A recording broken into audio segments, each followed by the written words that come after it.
naman. Pero yung mga surprise TPs, yun yung kailangan talaga bantayan ng Team Falcons. Yung biglaan na lang na may lalabas, tas meron pa Kalea. So, grabe yung disable at saka yung crowd control para dito sa Onyx Philippines. Pero malalaman natin kung paano kukontrahin yan ng Team Falcons. More crowd control, tama ba? Ang kanilang priority din na dito sa laban. We have 2 Purify spells.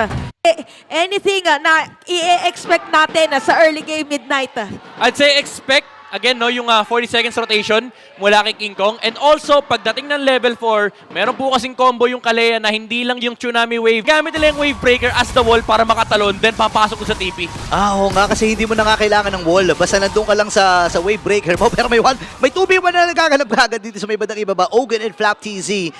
Pero alam naman natin na naglulukuhan lang yung mga yan. Oh, tsaka kasi sabi natin para sa dalawang teams na to, umpisa pa lang, nagro-rotate na agad yung mga XP laners nila. Ayan o, ayan o. Ayan na! Ayan, pinasok na nga kagad. At si Pew ay makakatakas din. Ito na naman, pero medyo malate to medyo 1 minute na nung pumunta siya sa gitna. Sabi ni... Hindi ako magpapakita. Hindi po kita yan, by the way. Sa mga nagtatanong, hindi po kita yan pag nasa bush. Yung Kalea. Makikita mo na lang ngayon, yung biglang tatalon na lang sa'yo. Ang tawag doon, mga behavior Pero ngayon, si Brusco ay pumasok doon sa may badalikuran. Kyle TZ, tamang dash lang. At si King Kong pa rin makakuha ng unang pagong ng laban. Flap TZ na ipit din. Dispersion rotation. Up of the guard, walang tinamaan. Pero si Kirk ay nasa ibabaw ng arin. Ogwen ay sisilip-silip lang. Pero andito na yung diversion play. Doon sa orange ba pumunta? Binago nila na sanay kasi ako na after ng turtle, diretso sa purple. Ito pala orange. Sabi kasi nila, Team Falcons itong kalaban natin. Ayun na! O yun na, in-RK. Oh, makakataas pa si Kyle. Hindi. Si Bruce makakuha ng first blood. Grabeng combo ang pinapakita ngayon ng Onyx Philippines sa talagang pinag-aralan nila or binabago nila yung usual na parang lagi nang nakapwesto din agad. Dito sila Brusco. Okay, middle lane. Okay, Napalalim yata. Nagamit na yung flicker doon. Napalalim lang si Ogwen. Nakadalawa na kagad dito ang on. Na-range yung Rhapsody sa normal attack na isang Bruno. Ayun na, bibigyan kagad. Purify ay nagamit. Binate lang pala doon. Dito ni King Kong. Ni Brusco. Pero pumasok pa rin si King Kong. Natama na Soul Sever doon. Flap TC may ipit. At doon yung Avatar of the Guardian. Sasampahan na nga kagad itong si King Kong. Pero may ipit ata siya sa 5 miyembro ng Onyx Philippines. Nandito na ang pamilya at susugod na. And this time, ay Tsunami Slam. Mula dito kay Brusco sa may diversion play. Sino kanya magiging target? Si Super Marco. Pero makakatakas din. Orange buff ang magiging punteriya. Wala, yung diversion na yan, nakatoka doon sa orange buff para mag-invade. And ang daya ng lineup ng Onyx Philippines dito, parang dalawa yung gatot kacha nila. Talon ng talon sila Kirk at pati na rin sila Brusco dito. And Falcons, ang hirap nito kasi yung resources na pwede nilang makuha, lalo lang nalilimitahan every single time na matatalo sila sa Onyx Philippines. At ang pinakamakakapagpatunay niyan, level 7 na si Kirk. Level 5 pa lang yung ilan sa mga players dito ng Team Falcon. It's just almost 5 minutes para sa taas na naman yung gusto nila play. Okay, Purify nagamit ni Marco habang si Ogwen ay kailangan din lumayo. Ngayon si Flap TC nakipagsabayan na sa apat. Few ay narito na rin. Gagawin naman yung reward manipulation. Yes, nagamit niya pero nakatakas yung dalawa. Si Kera ang nasa pahan. Super Friends dito rin. Moves from Super Friends. Apat ng Guardian, walang tinamaan pero si Ogwen na may ipit. Super Marco with the kill, nakabawi din. Itong si Monster Mage. Habang si nangyayari din doon sa ating live. Flap TC nakabawi at nakakuha na ng isang kill. Ngayon naman si Kirk ay may ipit dito. Reward manipulation mula kay Few. And si Kirk napakunat na talaga. Nagamit na kagad yung split. King Kong ay nandito din. Nakuha niya pa yung purple buff. Gawin para makahaabol. Kailangan nila humarap ng potential pick-off. Kaso, ang problema rito, again, yung mga TP na iwan si Makmak. Naku, sa likod ata, Kirk ay nandito at natonta. Pero may kung sila gagawin dito ang Team Falcons. Si Ogen ay nakaramdam din na marami palang, andun pala yung pamilya sa baba. Ay, alam din ni Super Prince. Ayan na naman yung sinasabi natin ng alam ng isa't isa na mayroon nakapwesto doon. Kaya iniiwasan nila basta anti-fight. Ang lupit ng TP na yun, minakro na ng Onyx Philippines. Pinaghahalo na nila yung aggression at pati na rin yung macro. Nagpadala sila ng mga tao doon. Nagpakita sila kay Super Marco. Nag-react yung Team Falcons na iiwan yung top. Alam nila walang joy Alam nila walang joy. Okay, ngayon si bibigyan na nga kagad! Itong si Flap TC after the guardian mawala ka dito kay Kirk. At ngayon nakakuha na rin siya ng kill. Atras muna sila dito with the reward manipulation mula kay Few. Andun yung mga pana mula kay King Kong. Ang target lamang ay purple buff. Kinakasa dito yung diversion na hinahanap kung saan papatungo dito si Super Prince. Isasama pa ata si Brusco at si Kirk. Yung mga initiator lang, yung mga Talon Brothers. Oo, para ma-sandwich na agad, para masira na yata yung torrent dito sa may bandang gitna. May minion wave pa yung Onyx Philippines. So Team Falcons parang bibitawan na nila at nasira na nga tuluyan. This is 6K gold lead para sa mga Sonics, para sa Onyx Philippines. Ang tindi. Ang tindi nung gamit ng diversion. Oh my Hindi lang gosh. for the aggression but also for the macro control sa mapa. Pinareact lang nila yung Joy. Pressure ni King Kong. Hindi pa makakuha ng ibang objective or jungle. Oh, wait lang! Okay, kalahati nga kagad dito si Brusco, pero nabalibag na nga kagad dito si Oakland. Super Prince for the kill, pero nasa di ba dito si Brusco? Kakayanin niya pa makasurvive? Hindi. Kasi si Skyty si makakuha ng kill. Pero manipulation. Naku, nakikipaglaro na sila dun sa box. Sabi ng Onyx Philippines, sige, ilatag mo yung box, Mabu. Andito pa yung diversion. Oh my At sino God. magiging target? Si Super Makmaka.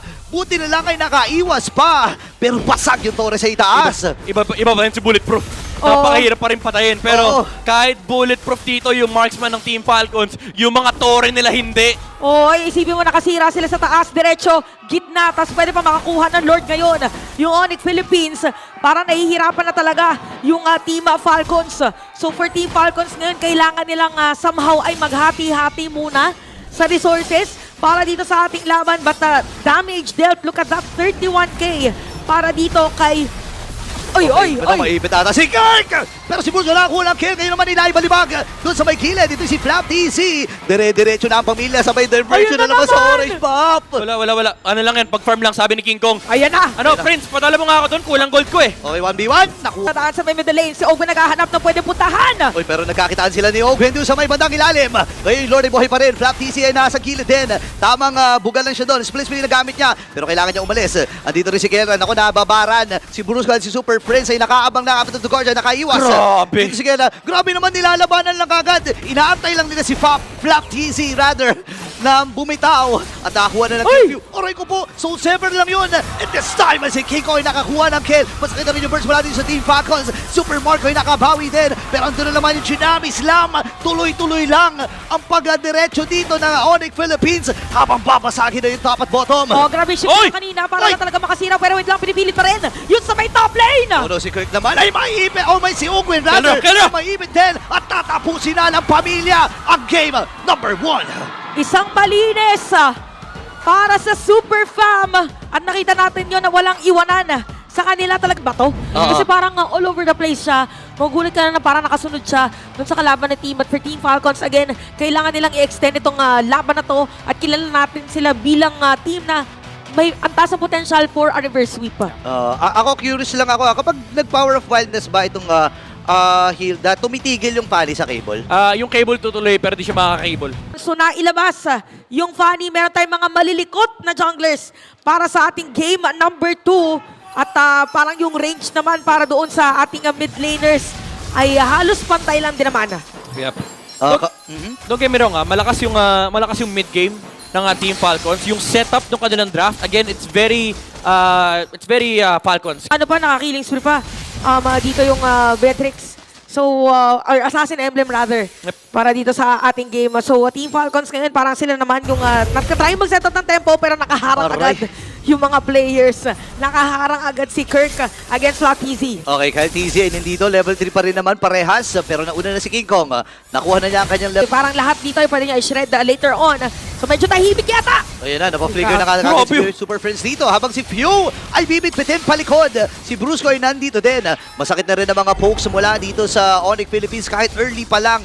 And maganda naman dito ay focus pa rin ang mga roamers natin sa pagprotekta sa mga mid. Oo, nagkagamitan agad ng mga spells para dun sa may middle lane. Saka nakakita ng flicker, Sa bush. papunta ng bush. Oo nga talagang diretso no, para mawala kagad sa vision niya. Pero nakita na ni Kirk sa vision niya na mapapatay niya. Ay, si Ogen. Pero nakaligtas pa rin yung Hilda. Dumaan lang sa mga damuhan. Oo, biglang takbo, no? Pagkadaan niya, ay, naku, nagkamali pala ako ng pasok. Alis na ako dito. Ito na yung epekto ng Chop Suey build eh. Yung Khalid tsaka Fanny na supposedly yung damage dealer. Ang problema mo na nga, kalaban mo Hilda, naka-dreadnought pa si Kirk. So talagang bawas na bawas. Social, dahil mamaya sila magiging parte ng mga team fight natin. Uy, grabe mo pumapang fake. Okay, go ba dito? Ay, nagamit ka agad. Yung ultimate mula dito kay Ogwen. Sabay, sorry, Ito si Brusco. Sabi niya, sorry na paggamit ka tuloy bigla ng ultimate. So kalmado muna ulit ang ating Land of Dawn. Okay. Poke lang muna. Ay! Binibigla kagad tayo ni Kyle TZ. Sabi niya, na-miss daw niya mag-cable. Season 10 pa lang. Debut pa lang namin. Yan talaga yung binabantayan sa akin. Oo, parang nagigigil na si Kyle TC na ilabas yung mga cable niya eh. Pero ganun din naman yata may pagbuhat Pero poke lang ulit. Sinipa, papalpasok. Ayan na, bitin by damage sila. Napa-flicker na rin din si Ogen. Buhay siya dito. Pero Retribution naman ay kukomit dito ni King Kong. Nababara na rin. Dito yung Jammer Force. Andito si Brusco to the rescue. Habang nagtugal pero wala tinamaan. Flicker naman from Brusco. Nakatakas dito yung ilang sa mga miyembro ng Onyx Philippines.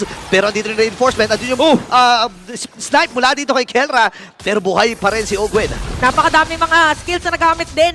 Pero buhay pa nga rin nga si Ogwen at hindi pa umuwi.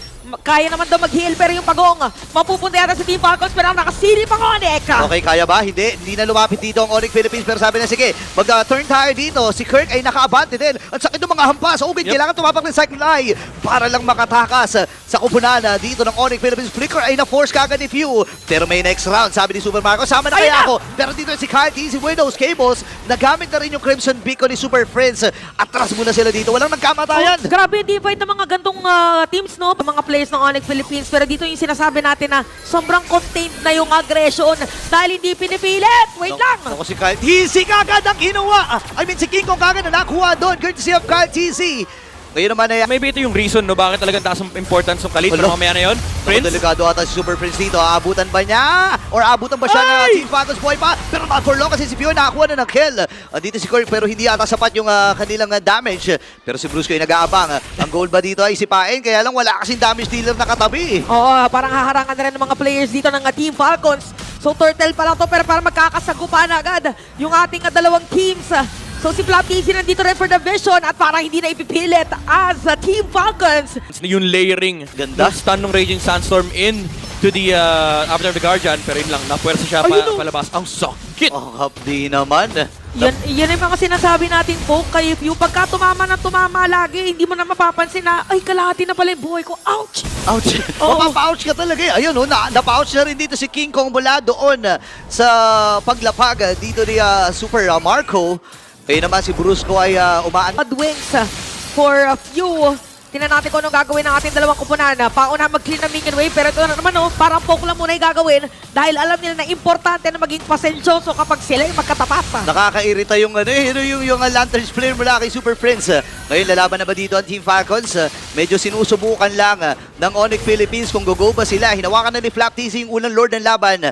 Pero pinangahawakan pa rin ng Onyx Philippines yung magandang posisyon nila doon sa likuran dito ng Lord. Yeah. Pero si Kirk umabante na. Oo. Malaking Uy, kick! Wait lang, nansipa na nga rin kagad! At ano yung mga Jabong Beans mula kay Kera? Pasok din niya kagad dito si Kyle TC. Pero nagamit ng Crimson Beacon. Sa likuran ng sa harapan naman ito si Kirk. Pero kailangan niyang lumayo dito. King Kong, diretso na kagad doon sa Lord ng laban.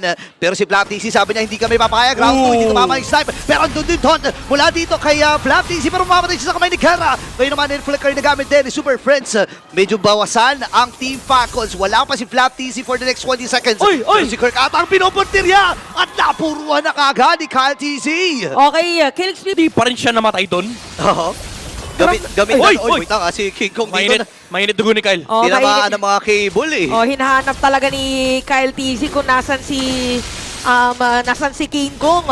Ang dami ng mga moments, parang pangalawa na to, pangatlo. Uy, Na talaga nirush. tinarget, nirarush na nila yung Lord. Alam nila na walang buhay yun si King Kong. Wala retry. Aabot ba ang mga players ng Onyx? Ayun na, nakuha na kagad ang mabilisan dito ng Team Falcons. Pero magtuturn nga ba? Pero tumaan ng Raging Sandstorm itong si King Kong. Killing spree na si Guerra. Pero lalaban na daw yung pamilya dito. Si Super Marco magiging target nila. Kaya lang ang problema ay makuna talaga yung frontliner.